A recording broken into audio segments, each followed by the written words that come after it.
We're making our rounds of Florida. We're setting records from stop to stop, and it's great. And they're my friends, and it's a place I know very well. We have great victories here, and I'm very grateful, and very grateful also to be back in South Florida with Americans from Venezuela, Cuba, Nicaragua, and many other great places that we cherish and we take care of. I want to thank Pastor Frank Lopez. Thank you very much, Frank. Appreciate it. Where's Frank? Thank you, Frank. That's not like you, Frank, not being in the spotlight. I can't believe it.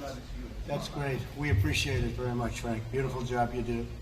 And my friend Mario Diaz-Balart, great congressman and a great warrior. He's been a warrior, and for this area in particular. But thank you very much. Great job. And he recovered successfully. He was positive. He tested positive. I heard about it. I wasn't thrilled, but he fought it out. Somebody said his immune system must have been good. It wasn't perfect, but you still went through a little bit, right? I did. But you did a great job. Thank you very much. Well, my administration, as you know, it stands with every citizen of Venezuela and Cuba and Nicaragua. It stands with the righteous struggle for freedom. The patriots here today fled socialism to find freedom, and socialism and other things, as you know, and a step beyond socialism in many cases. And now Joe Biden and the radical left are trying to impose the same system, socialism plus, in America. Biden is a puppet of Bernie Sanders, AOC, the militant left, the people that want to rip down statues and monuments to George Washington, Thomas Jefferson, Benjamin Franklin, Jesus, okay, Jesus. They want to rip down statues to Jesus. So we're dealing with a group of people that they will not win. They will not win at all. But this election coming up is a very important one. I used to say 2016 the most important, and maybe I'll still say that, but this is equal to that. This is equal because we need that extra time to have it seed like a tree. You move it, it has to grab on. And that's why I appreciate you all being your great leaders, and I appreciate you being here. Nobody will be safe in a Biden America, but Biden doesn't know what a Biden America is. If you ask him to define it, he wouldn't even know what it is, but other people do. And he will have radical people running that. He'll be choosing a vice president who, we'll see what that ends up being, but he'll be choosing somebody. But even that person won't have as much to do with running the country as you'd believe. Biden wants to defund the police. He wants to call the cops the enemy, which he did the other day, leaving every citizen at the mercy of a socialist mob, or a mob far worse than socialism was ever meant to be. I'm fighting against this horrible situation. I'm fighting, and I'm fighting hard. And I want the Republicans to get strong and tough. And I want people that agree with me on the Democrat side, of which there are many. I think we're going to have a tremendous Democrat surge. We're actually doing, in the real polls, we're doing very well. We reviewed polls this morning with different states. We're doing very well, by the way. You'll be happy to know in the state of Florida, we're doing great. You see the boaters out there, thousands and thousands of boats every weekend, and we appreciate it. But nobody's seen anything like it ever. And we have that in many other states with boaters and bikers and everybody. There's a spirit that nobody's ever seen. I don't think we had anything like this even in the 2016 race, because they see what happened. We built the greatest economy in the history of our world, greater than anything we've had, but greater than anything the world has ever seen. China was not doing well. China went down to the worst. It was the worst year they had in 67 years. This is before the plague came in, the China virus came in. And the worst economy they had in 67 years. They were doing not well with the tariffs and all the other. We're taking billions of dollars from China. I was giving it to farmers and giving it to people that were targeted. And we were doing great. And then the plague came in. I said, oh, there's the plague. The plague is coming in. And we closed our borders to China, very heavily infected. And we did the ban. And if we didn't do that, we would have had hundreds of thousands of more people dead. And then we did the ban to Europe because we saw what was happening with Italy and Spain and some others, many others. And we were ahead, but we're still fighting it, and we're going to do very well. We're testing at a level that nobody's ever tested before. We're making ventilators for the world. We literally had no ventilators, and now we're making thousands of ventilators a month thousands and thousands, and we're helping other countries. We're giving, as an example, to Mexico, we've given 600 ventilators, and they desperately needed them. The president of Mexico was up at the White House 2 days ago, and he is a great guy, the president, and we had a tremendous day and evening. We had dinner with a lot of the real leadership of Mexico, and it was a fantastic thing. And a lot of people didn't think we would get along, and it was just the opposite. We were joking about it a little bit. People thought maybe we're a very different type people, but we're not really. We got along great. So the relationship with Mexico and the United States is very strong. We just signed the USMCA, which is tremendous. We had a horrible situation with NAFTA. It was the worst trade deal, I think, probably ever made. And now we have a great trade deal for the United States. And also it's very fair to Canada and to Mexico, so that's good. We imposed historic sanctions on the Maduro regime. We indicted Maduro for narco-terrorism, as you know, everybody here knows. We're standing with the righteous and rightful leaders of Venezuela. At this time it's Juan Guaido. We impose sanctions on Nicaragua for human rights violations. They've been violating a lot of human rights. A lot of very bad things are happening in Nicaragua. And I ended the Obama-Biden sellout to the Castro regime in Cuba. We've been very strong on Cuba. Cuba's not doing so well. Joe Biden has pledged to reinstate the pro-communist policies of the Obama-Biden administration. They were pro-communist policies. The deal he made with Cuba is ridiculous. It's ridiculous. What he did for Cuba and what they did for Cuba is ridiculous. And I guess it's why the Cubans gave me the Bay of Pigs Award just before the last election, if you remember. I got the Bay of Pigs Award, which was a great honor. I have it very proudly in my office. Republicans are the party of freedom. Democrats are the party of socialism and worse. That's what's happened. The Democrat Party is a whole different deal. They tear down the monuments and they think it's good. Nancy Pelosi made a statement, well, that's okay. That's no big deal. And the reason she said that is she has no control over it. She didn't say it because she really believed it. She said it because she has absolutely no control over what these people are doing. And we do. We were going to go into Seattle. We were all set to move, and then they heard that we were, and the police came out, and they did what they should have done weeks before. So we got that done. Minneapolis, same thing. We said you've got to send in the National Guards. After 4 days of ridiculous no law enforcement, we demanded that the National Guard be sent in. The minute it was sent in, it all ended. They walked through those streets like a knife goes through butter. It was pretty amazing. Now what we're doing is in Portland, we have a very radicalized group, and we have it so under control. We have it under control. The local police have not done the job. I think they were told not to do a job, but we have it very much under control. We're taking very strong measures, and we're looking at other places too. When you see what's going on in some of these Democrat-run cities, all Democrat-run cities, in every case, and they're going to hell, and we're doing a lot of things to get that changed, and we're going to get it changed very quickly. So I'd like to ask our great congressman to say a few words if he would. He understands the situation. He loves this area very much. He will constantly call me, and if I can't get back to him immediately, he'll call me again because he wants money coming here and he wants a lot of other things coming here, and that's the way a good congressman's supposed to be, right?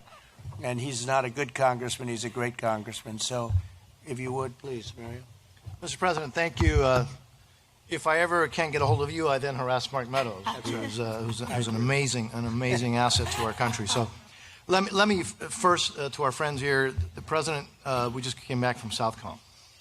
All of us in this community have known, Mr. President, for years that there's drugs coming in that our people see coming in. And yet, because of lack of assets, frankly, lack of leadership, and not supplying the assets, we can't stop them. And so this president has done this surge to Southcom to stop those narcotics from coming in. And I don't know of anything that could be done as quickly to actually save American lives as the initiative that the President has started a little while ago, and it's already bearing fruit. So, Mr. President, thank you for visiting the heroes here at Southern Command, but more importantly, for recognizing a threat to our national security and to the lives of our people and confronting it, not with lip service, but with action. So first, I want to thank you for that. Second, we're here with friends who understand, unfortunately, what socialism is all about.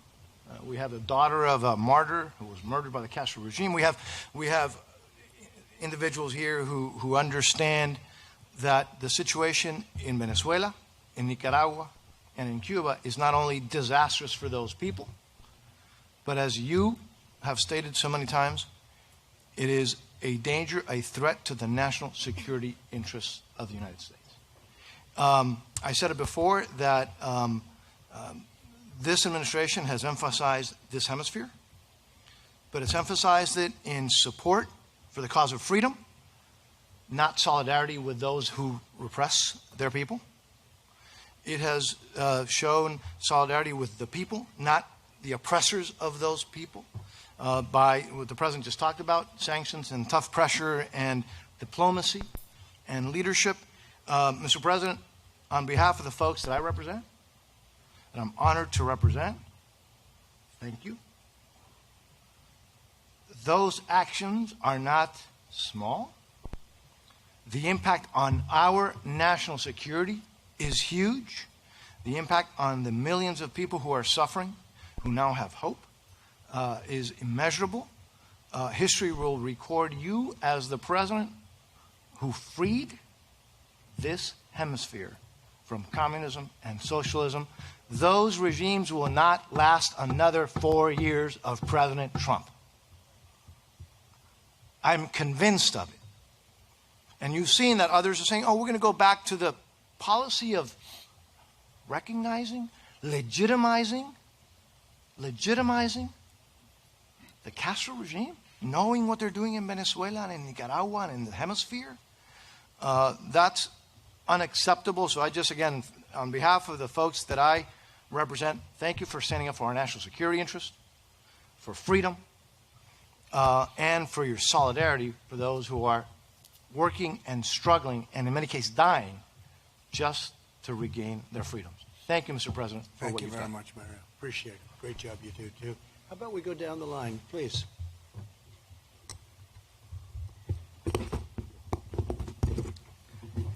Thank you, President Trump, for having me here today and letting me express my feelings about my homeland, Venezuela. I am proud to be here with so many prominent friends, Orlando, John, Congressman Mario Diaz-Balart, Rosa Maria Payá, Lorenzo, Lulu. My name is Ernesto Ackerman, and I'm the president of Independent Venezuelan American Citizens, more known as IVAC. My organization has worked over 18 years, very hard, lobbying in favor of Venezuelans in Congress of the U.S. And we were the first ones to work with Congresswoman Ileana Ros-Lehtinen and my congressional brother, Congress Mario Diaz-Balart, to achieve the law of sanctions against the narco-terrorists in Venezuela. I am the son of a concentration camp survivor. She is currently 97 years old, living still in Venezuela. I think that she feels that she is again reliving her time in a concentration camp. I left Venezuela in 1989, and only 45 days after the rallies that were called El Caracazo, very similar to what happened here some weeks ago.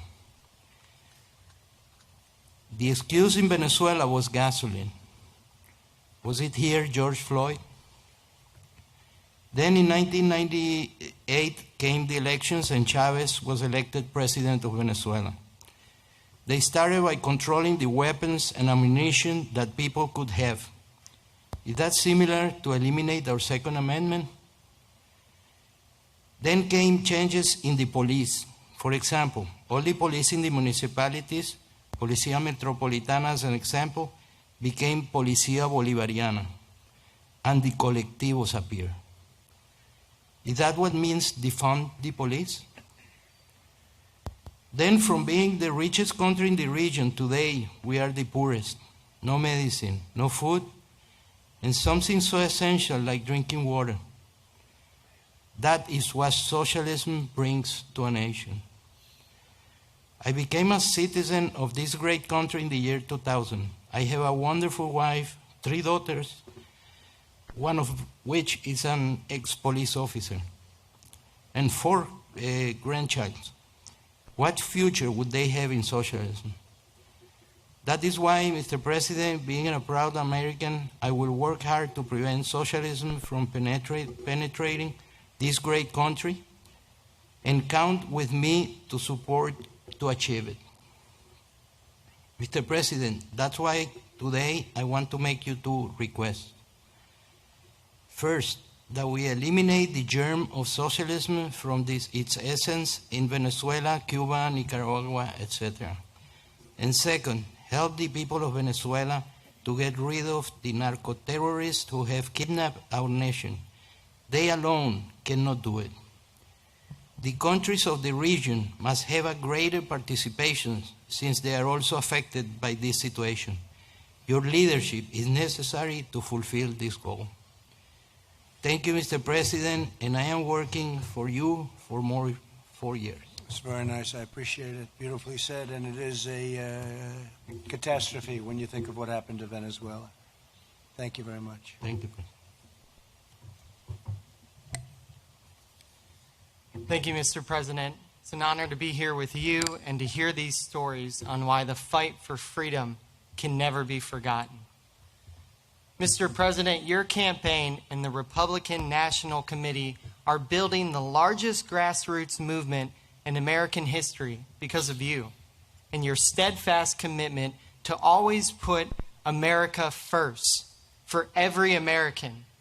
The Republican Party is growing by the day because Americans know that you're standing up for our freedoms and what makes America great, no matter the criticism. And because of that, the Republican Party is now the party of freedom, thanks to you. As we say here, somos el partido de la libertad.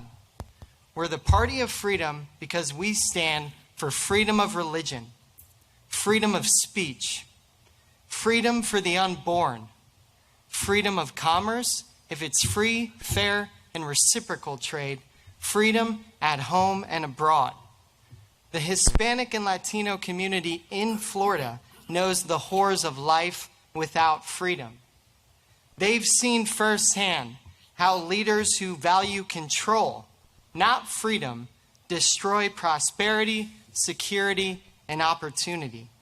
That's what happened in Venezuela, in Cuba, in Nicaragua. That's what socialism does.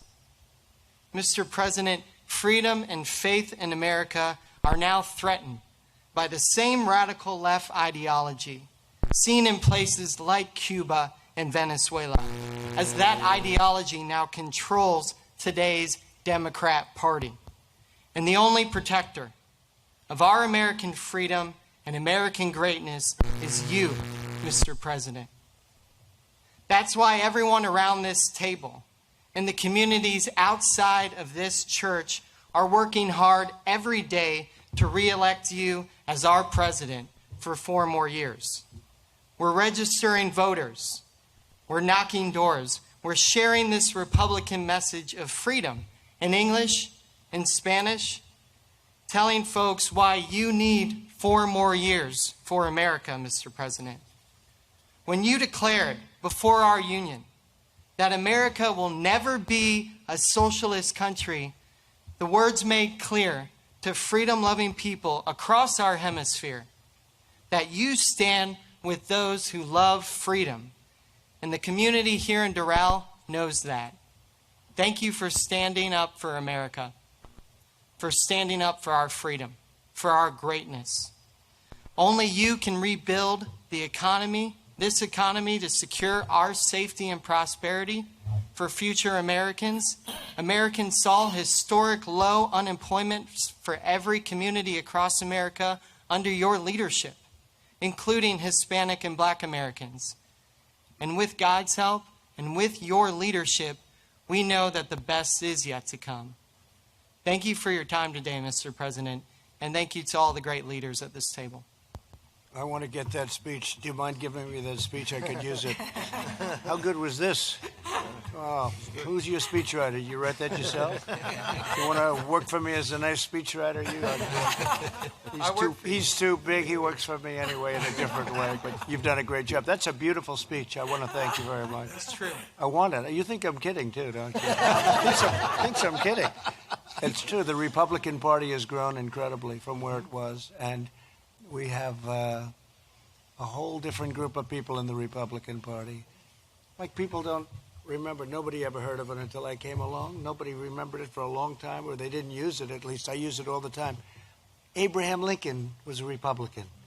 You know, you say that, people say, I didn't know that. But he was a Republican. So we're doing a great job, but that's a beautiful job. I appreciate it very much. Thank you. Please. Sir, my name is Orlando Gutierrez Bornat. I represent the Assembly of the Cuban Resistance. It's the main coalition of pro-democracy organizations in the Cuban exile community. And what I want to do is very briefly share with you 4 memories of my life that helped me understand what socialism is, what communism is. Okay. First of all, I want to thank God for this opportunity for many different reasons. And it brings back one of my clearest memories of Cuba, which was sitting in one of those big, beautiful Havana churches, and the church was almost empty. My grandmother, myself, 2 or 3 more people, the priest doing mass. People were afraid to worship. People were afraid to go to church because they would put mobs outside to insult you when you came in or when you walked out. And you would be discriminated if you believed in God, persecuted. Rosa Maria's family knows that experience very well. And everywhere communism and socialism have come to, the first freedom they strike at is religious freedom. Why are they knocking down the statues of Jesus? Because they've done it everywhere they've gone. Whether it's a synagogue, a temple, a church, that's their target. St. Augustine said that the source of all other freedoms was religious freedom. The right to believe or not to believe, to have faith or not to have faith, that's fundamental. And that's one of the first things communism in Cuba tried to eradicate. They tried to wipe out Christianity in Cuba. For this very powerful reason, and for many others, free Cubans, Cuban Americans, have been at the forefront of the struggle against communism in Cuba and around the world. Thousands of Cubans have died in that struggle. Thousands have been imprisoned. Many are still in prison today. It's been a very long struggle, and this community has been visited many times by different leaders who made a lot of promises. Few of those promises, the most glaring being the Bay of Pigs, have been kept. And that's why, one of the reasons why I thank God for being here is that I wanted the opportunity to thank you, because you came through. I was there when they gave you the Bay of Pigs award. I was one of the speakers at that day. I was honored to do so. That's right. And what you said that day, what you've been working on ever since, closely with Mario, who's untiring, relentless in the struggle for Cuban freedom, you've come through. And you know, Cubans have been without a homeland for so long. We've been in this struggle for so long that one of the things we cherish is loyalty and gratitude. And we are grateful to you. And we're good friends to have. Because once someone has served the cause of freedom in Cuba and behaved like you have, we will be loyal to you forever. Title III, Title IV have empowered Cubans legally to fight for justice. The strategic sanctions aimed at the military and the intelligence and security sectors have weakened them. That's why we've seen in the past months, in the past few weeks, protests against this regime in Santa Clara, in Moa, in Holguín, in key cities in Cuba. Every time Cubans see that the state is weakened and they have a chance to fight. They go out and they struggle. That's why it's especially important at this point in time that we have a strong Radio Martí, a strong TV Martí, a strong Radio República, all these stations which are transmitting uncensored, accurate, objective information to Cubans. Cuba is the base for the communist occupation of Venezuela and Nicaragua. If Cubans are really supported, like you're doing now, to free Cuba, the entire hemisphere will breathe better, including the United States. The second memory I want to share with you is that right before we left Cuba, my parents spent 5 years trying to get out of Cuba. My father, for the crime of being an electrical engineer, they didn't want him to go. So he had to go to a work camp, etc., etc. A few days before leaving, my father took me to different places in Havana to show me Havana before we left. Because he said, you know, we may never come here again. And he never returned. He never saw his city again. And Havana was a beautiful city. It's been destroyed now by communism.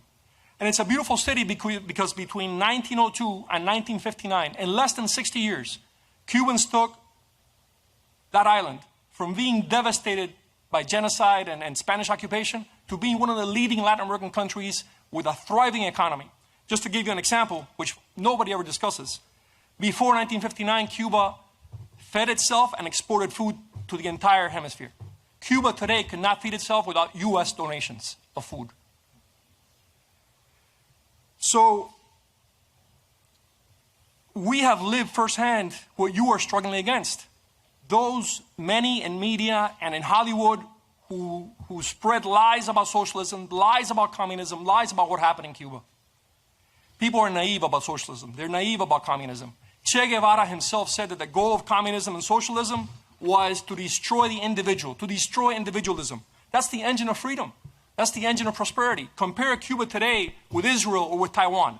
And by the way, this community also thanks you for your support for Israel and Taiwan. Look how those countries are doing. Same size, very similar to Cuba. They've prospered. Cuba has collapsed. So, my last memory is the 24th of February of 1996. 4 Cuban Americans were massacred over international airspace, trying to help people who were escaping Cuba in rafts. We urge you to consider the indictment of Raul Castro for that massacre, and that the regime be tried in an international tribunal, a Cuban Nuremberg, for the crimes against humanity, like that massacre and many others that it has committed. That regime must be removed. They won't do an opening. They won't do elections. It's a regime which will remain in power until the Cuban people have the support to take it out. And what I want to end with, the last memory, is I was my grandfather's only grandson. Big family, only grandson. Before we left Cuba, my father went to see his father. And my grandfather said, without hesitation, get him out of here. Take him out of here. There's no place to grow up. I want him to be a free man. I'm very proud to be American. I'm very proud to be Cuban because I have a debt with him. I have a debt with my parents, with my grandparents, and with this country. So count on us. There should be a task force to educate Americans about socialism and communism. And we're here to fight for Cuba, but also for the United States. Thank you so much, and God bless you. Thank you very much. Great job. Thank you. Please.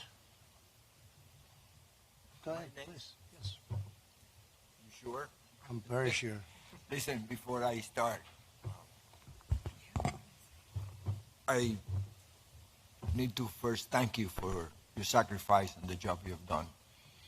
And I also want to make sure that we understand that you are surrounded with very good people here in the state of Florida.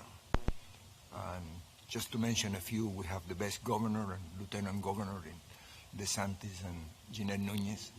We have the best 2 senators in Mario. Mario is a congressman, but the 2 senators, Scott and Marco, the best congressman for sure. Guy sitting to your left, my dear friend. And I cannot forget somebody who is just being promoted very recently, or I hope he gets vetted in front of the Senate, our dear Carlos Trujillo, a very young man with a tremendous future. Thank you very much because you have selected those people, and I assure you they will be eternally loyal to you, and they have your back. I assure you of that. Now, my story is very simple. We always talk about socialism. Socialism is nothing but communism during Halloween. There's no such a thing as socialism. America has always been the most socialist country in the world. We're definitely the most generous. Look at the people in this table. Look at our backgrounds. Just think that in 1961, as a 13-year-old, by myself, on my way to Spain, I wasn't even coming here. I arrived in this great country, and almost 60 years later, I'm sitting next to the President of the United States, talking about the American dream. The only country in the world, no other country in the world, that you can start a business from the trunk of your car. And within a very few years, with hard work, commitment, and all the core values that we learn from this very culture of ours, we can become very important to our future. We can become those people who make the next generation better than the one before. This is the only country. Why do you think you had to close the borders? Because everybody in the world wants to come over here. Nobody's ever forced to come over here. We come over here, in my case, because my parents chose that I would not be indoctrinated by the communist country, by the totalitarian country, by the totalitarian regime. They don't educate children. Absolutely not. And this is something that we need to understand. What is happening in our backyard today, I experienced as an 11-year-old. I remember vividly all the promises that a guy named Castro gave and how 99% of the people swallow the pill. It took many years later, after I read somebody named Saul Alinsky, that I realized that all those people were nothing but useful idiots. I remember Castro, while in the mountains, being interviewed and asked if he was a communist. He went crazy. I dare you, he says. Católico, apostólico, y romano. I'm a Roman Catholic. Educated by the Jesuits, he was. How dare you? We even have a priest in the mountains. We used to have priests in the mountains. I remember, I was the Marist brothers, Christopher Columbus here, for those of you know. And I remember the brothers, the Marist brothers, used to send young kids to the mountains because it was the second coming of our Lord. He was going to save Cuba. I remember how he promised to the farmers, to the Guajiros, that you're going to own the land. I remember all the promises that we hear today about free education and free health care and free land. And my God, no freedom. But he never said that until after he was in power, got rid of all the police, got rid of all the military, been there for the last 60 years and counting. And he destroyed each and every one who helped him. The Catholic Church. Everybody. And what do I know that? Because I happened to come to this country with the very last 9 cloister nuns from Convento Santa Clara, because he had taken over the convent.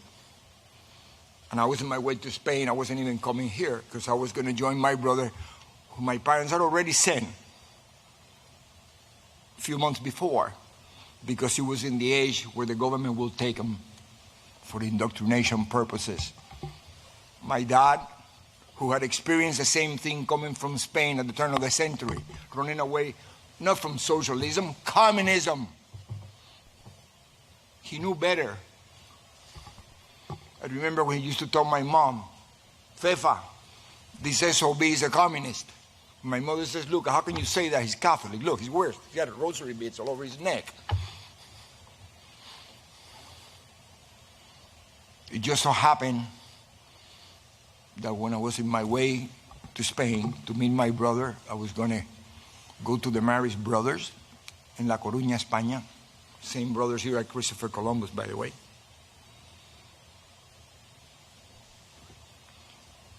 My brother died. And I was kept in this country. Greatest blessing I ever had. But imagine what happened to mom and dad. One day, you lose both kids. This is a family who had never been involved in politics. My father came at age 18 from Spain, running from communists. By himself, never went back. After a long, long life of sacrifice, when he was about to enjoy the fruit of his labors, just like a president that is helping us today, because he could have been just having a good time, one of his many beautiful golf courses, I know. But yet he gave up enjoying the fruit of his labors to do this. So did my dad. That's why I love you. Exactly the same. So when they're about to do that, from one day to the next, they end up in this country with the shirt that he was wearing on his back. And Little Maximo have been here already 4 years. But thank God for Pedro Pan. Talking about socialism, Catholic Church, 14,000 kids who came like me in this country without parents. And we were provided an opportunity. This is what makes our country great. They didn't give me free nothing. They gave me the opportunity. That is the most valuable thing in the world. Now, when I said they didn't give me any free something, please understand that at 13 years old, I had to be provided with a home. I had to be provided with food and an education. That is socialism. That's Americanism. That's the America that these people are trying to destroy today by using funny terms like socialism. They're not. They're communist. Don't ever forget that. I know our president understands that because he knows. He's been all over the world and you're surrounded with great people, very loyal people. And we have our back. I remember the first time I gave a little speech about something like this, to tell him about I came from Cuba and blah, blah, blah. I remember this is around October 2016. I thought you were a little crazy for the sacrifice you were about to take. But I predicted that we were going to elect you in November and I was going to see you in the White House in January. Thank you very much.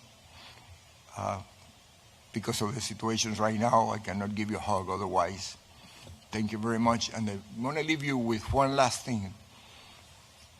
Never forget about my dad, who only had a 6th grade education, but I think he was the greatest philosopher I ever met. He used to tell us how lucky he was because he was able to come from Spain to Cuba. And then he came from Cuba to the United States. And he saw me graduate from college, and that was the biggest prize he ever had. And he said, don't lose this place because you're not going to be as lucky as me. Because if you lose this place, you have no place to go. So with that, please keep that in mind. And please, people, explain that to our young people who are demonstrating out there. Don't be useful idiots.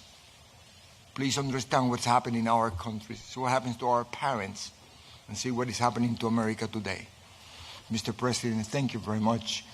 And thank you for your hard work. Thank you very much. And he became one of the most successful men in Florida. So he did. That's the only thing he didn't say. But he did, and he's a great gentleman. Thank you very much. That's very nice. And now that you've cut everyone else down to about 1 minute, we appreciate that. Okay, do you mind? I Okay, asked let's that. go. I asked that, you know. Okay, thank you very much. Appreciate it. Thank you, Mr. President.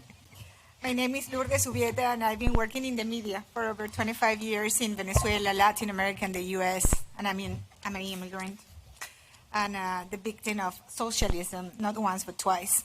I was born in Venezuela to exiled Cuban parents who escaped the Castro communist tyranny and made a very successful life in other times, prosperous, but always generous Venezuela.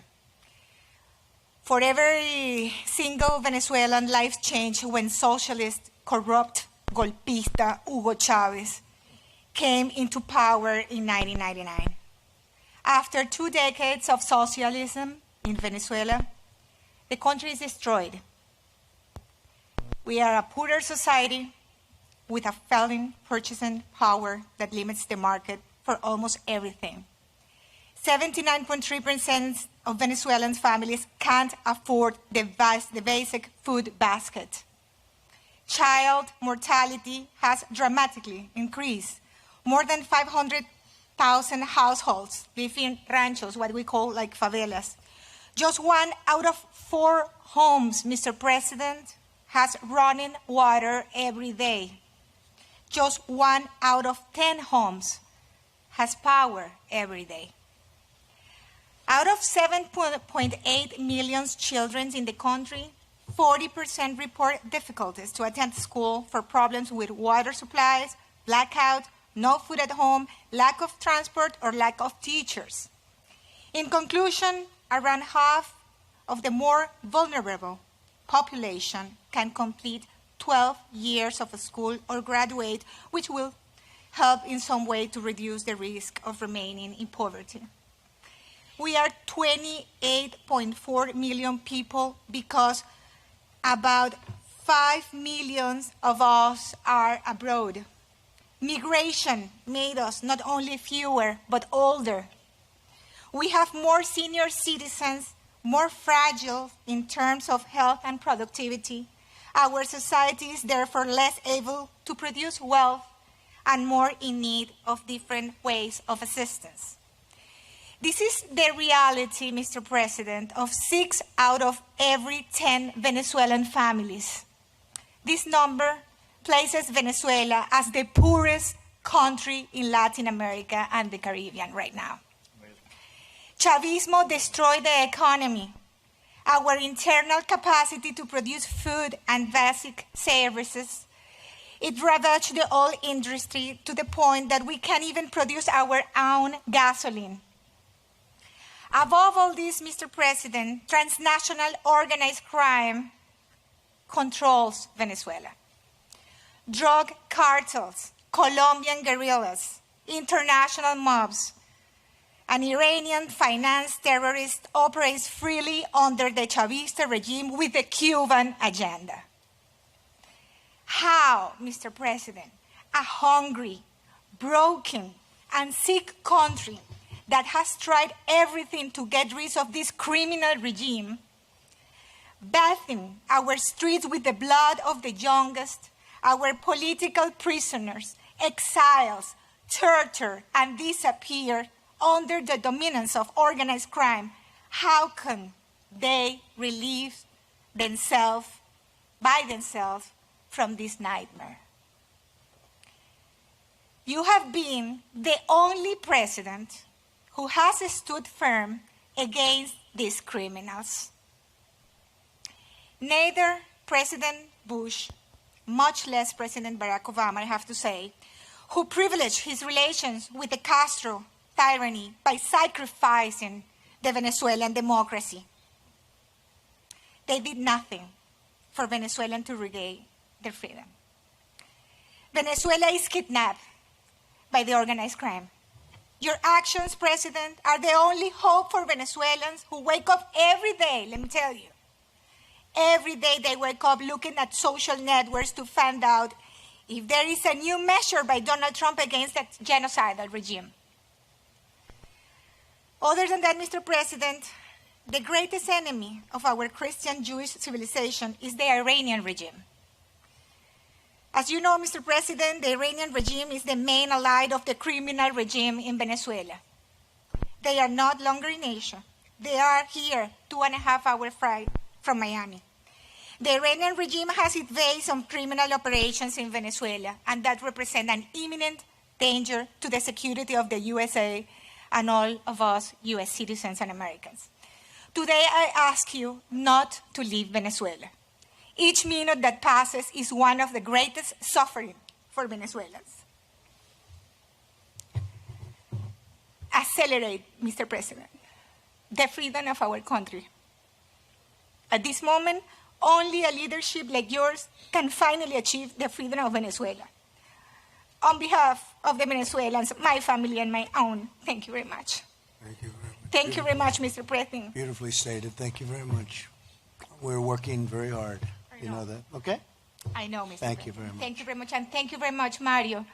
Congress Mario Diaz-Balart, he has been the best friend that we could have also the Venezuelan community. Thank you very much. Thank you. Thank you, President. Great job. Mr.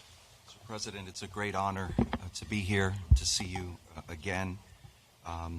My name is Mario Bramnick. I'm a local pastor in South Florida. We also have the Latino Coalition for Israel, following your great work of moving the embassy, and you've been the best friend of Israel that Israel ever has had.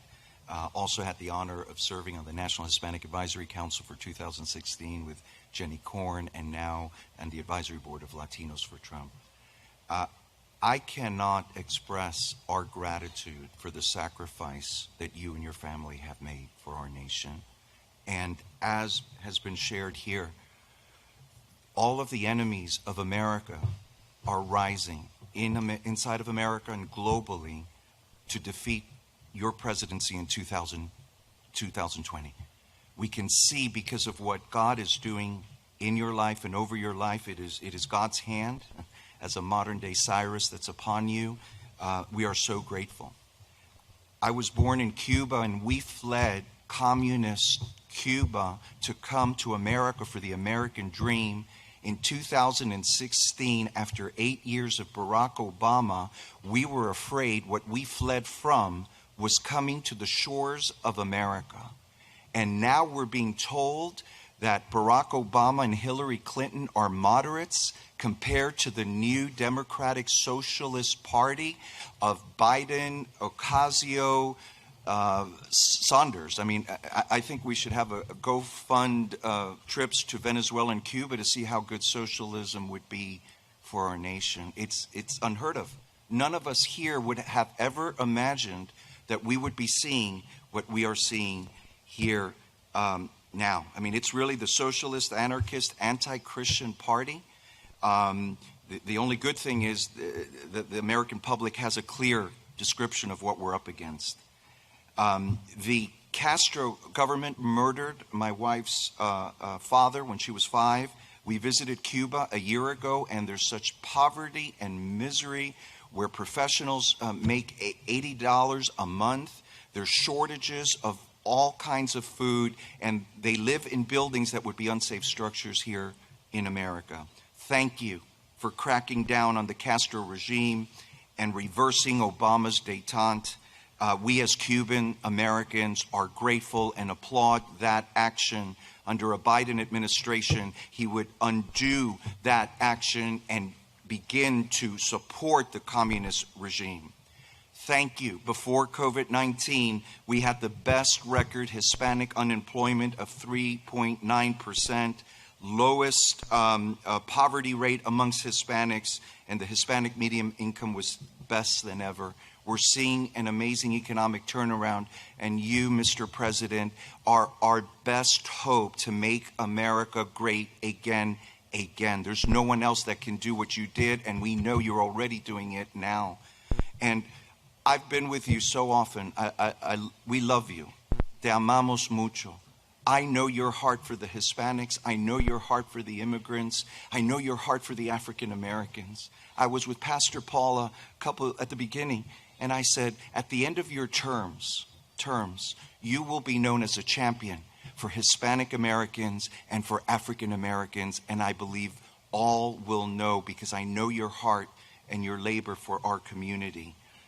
Thank you. We had the honor of being with you yesterday at the Rose Garden for your new White House Hispanic Prosperity Initiative, empowering Hispanic Americans to prosper and giving us the opportunity for each to achieve the American dream. We as Cuban Americans loved President Reagan. Many of us became Republicans during the Reagan era because of his strong stand and strong economics. But I believe that you are the best president for our community in the history of our nation. And we do see God's hand upon you. We applaud the U.S.-Mexican trade agreement, what you're doing with Mexico, what you're doing with Central America. And I believe that Cyrus mantle over your life, also in a sense the leadership. In our organization, we deal with heads of state in Latin America on their move of their embassy. They're all looking to your leadership, to the Vice President, to this administration. And really, there's so much in the balance. And I'll end with this. We were at a White House dinner, and I said, Mr. President, we pray for you. There's a bullseye on your chest. And there's a terrible attack against you, your family, and what you have to endure. And we're praying for you, for the First Lady, and for your family. But it's not so much an attack against you. It's an attack against the soul of our nation. You are what is standing between capitalism and communism. You are what is standing between prosperity and poverty, between liberty and tyranny for our nation. I would dread to think what would happen if you're not our president, but I know with all that you're doing and because of God's hand upon you that we will prevail in 2020. If we lose 2020, we lose our nation, our freedom of speech, our freedom of religion, as was mentioned, and our freedom of press. And yet there's a complicit press not realizing what they're supporting, they're going to lose their own rights. It's 1776 all over again. And we are here with you, praying for you, mobilizing to make sure that we don't lose our nation. In closing, thank you so much for your leadership, for your sacrifice, for your moral clarity, your bold determination, and your unwavering commitment to the Hispanic Americans, to all Americans, and to our democratic ideals. Thank you so much. Thank you very much, Professor. Very nice, beautiful. Thank you. Thank you. Please. Thank you, Mr. President. My name is Lorenzo Di Stefano. I was born in Caracas, Venezuela, and I have a bachelor's degree in administrative science. In Venezuela, I started my family and worked professionally in the insurance business. In the year 2000, I had an opportunity for my business to grow, and political change in Venezuela was emerging. So I decided to move my family to the United States under a L1, L2 visa.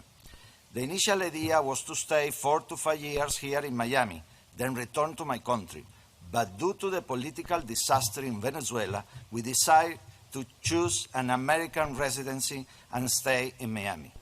I was lucky to invest in the gastronomic field, which was a hobby for me, but it became a reality, and so I was one of the owners of El Arepaso. As the business was growing and due to fire in El Arepaso 2 was created. And in less than a year, the partnership dissolves, making me the sole owner of El Arepaso 2. I was there that my true feelings towards Venezuela emerged.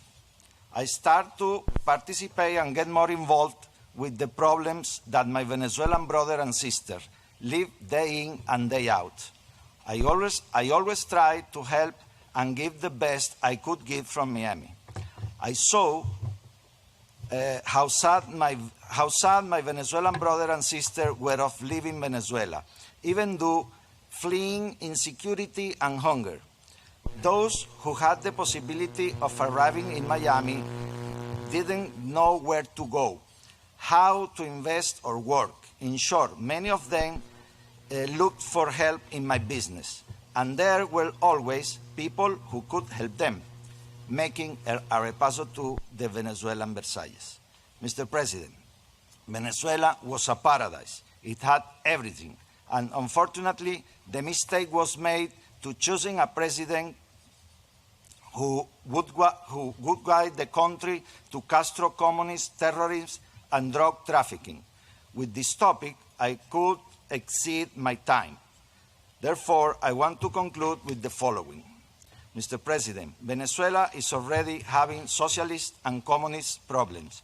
On behalf of all my Venezuelan people, American Republican, I ask you not to allow this to happen to the United States of America, and to please continue with more sanctions and more economic pressure on Venezuela, since we all know that a humanitarian intervention is not easy to exercise, but neither impossible.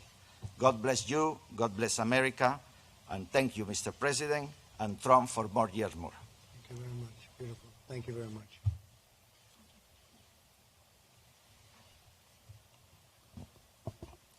Thank you so much, Mr. President. I'm truly honored to be here as a voice for freedom of the Cuban people and among so dear friends. Thank you, Mr. President, for meeting with us today, for your friendship, and for standing with us, the Cuban people, who wants to be free to decide our own destiny. Thank you, Mr. President, also, for your historic actions to support democracy in Cuba and to pressure the cruel communist dictatorship. Our Cuban people suffer constant oppression from the socialist state. For more than 6 decades, communist Castro regime has imposed the culture of the exclusion and the discrimination against any Cuban with a divergent expression. They abolished our civil liberties, our freedom of faith and of speech. They tried to delete our history, our faith, and our culture. The Castro regime tied the hands of the Cuban people to make us poor and dependent, because communism mutilates the human soul in order to control the society. And those who raise their voice in favor of freedom, in favor of justice, those are risking prison and even death. This July 22nd will mark 8 years since my father, Oswaldo Payá, was assassinated by the communist regime. My father founded and led the Christian movement for liberation. He was a leader of the political opposition, but he was also a moral leader to thousands and thousands of people who demanded a right to have a voice and participate to change the system. He was the most generous man I ever met, and he was killed by the communist regime. They were trying to kill his legacy because they were in fear of the faithful, in fear of the conviction of a silent majority awakening and demanding freedom. And although the communist regime was able to kill my father, they were not able to kill his legacy. They were not able to extinguish the resolve of our people to secure our liberation. On the contrary, our resolve is stronger than ever. We carry on his work. Our movement grows faster every day. We will not relent until we are free. We are going to finish what he and many others started. I'm a freedom fighter, but there are many of us among Cuba and in this table also. And I know that you, Mr. President, you are also a fighter for the freedom of the United States and the freedom of the world. Mr. President, I invite you to join me in commemorating July 22nd to honor the victims of communism in all the Americas, to honor all of those who have fought and died defending democracy in Venezuela, in Nicaragua, in Cuba, and in other parts of our continent also. It is important, it's vital to raise our voices to call for liberation of the political prisoners and to stop the impunity of the Castro regime. The same impunity that Castro felt when he killed my father, thinking that the world was not going to react. Mr. President, Cuba is in crisis. Families are living through a deep humanitarian crisis and political repression, a crisis caused by the existence of a corrupt and criminal regime, a regime that has nothing to offer to their own people but repression and violence, and that's what they are implementing right now against the citizenry. People are being detained, threatened, stripped from their cell phones, even physically assaulted, beaten up in the streets, taken to prison simply for taking a photo in the streets or posting in social media. That's the level of fear and the weakness of the Castro regime right now. This is why your solidarity and the humanitarian help and the economic opportunities that Cuba needs should be directed only towards the Cuban people, preventing intervention from the regime, because the repressors should be cut out. We count on you, Mr. President, to continue shutting down all of the dictatorship sources of funding, which it uses to sustain the Cuban military, its apparatus of oppression, and its narco-terrorist activities. Mr. President, this hemisphere has paid a high price for tolerating 6 decades of Castro communism in Cuba, a regime that has caused the end of the democracy in Venezuela and in Nicaragua, and the largest refugee crisis of our lives. It is time to end it. The regime that infiltrated societies to spread chaos, hate, and division, and destabilize their democratic governments throughout the hemisphere and also here in the United States. Throughout the use of propaganda, the communist ideology has contaminated the minds and soul of young people in Latin America and in the United States. It is time to tell them the truth. President Trump, this dictatorship threatens peace and security of the continent. As you know, they are involved in criminal and terrorist-related activities, drug trafficking, trafficking persons through the communist medical brigades, corruption, providing sanctuary and support to terrorists. Mr. President, I encourage you to indict Raúl Castro, Díaz-Canel, and all top officials of the regime. And very importantly, I encourage you to designate the Cuban military, its intelligence services, and the Cuban Communist Party as foreign terrorist organizations because their relation with the crime and the narco-terrorism threatening the region. Our movement, Cuba Decides, is a national and global initiative to force the Cuban regime to submit to the will of the people and leave. It is imperative that all the nations in the free world support the Cuban people's fight for change, because the victory of the democracy in Cuba is essential to open the path to peace, prosperity, and stability in the whole hemisphere. Mr. President, my father, in a letter to the Congress, to the United States, he said that we Cubans, we want to be free and we want to be friends with the American people. Please accept this coffin link with the coat of arms of the Republic of Cuba as a symbol of the friendship between our two people, and also as a symbol of our appreciation for your actions and your solidarity. Thank you so much, Mr. President. Thank you very much. I'm looking forward to working together with you very soon for the streets of a free Cuba. Thank you so much. Thank you very much. Thank you very much.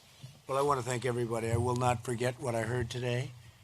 It's very moving. It's a very tough situation, and we've made a lot of progress, as you probably have seen and you know. And I have a feeling you won't be disappointed. And by the way, 2020 is very important. Very important. So good luck to everybody. Thank you. Really a good job. Beautiful job. I won't forget. You have a great representative right here. So Mario will be speaking. Okay? Thank you very much. Thank you. Thank you very much.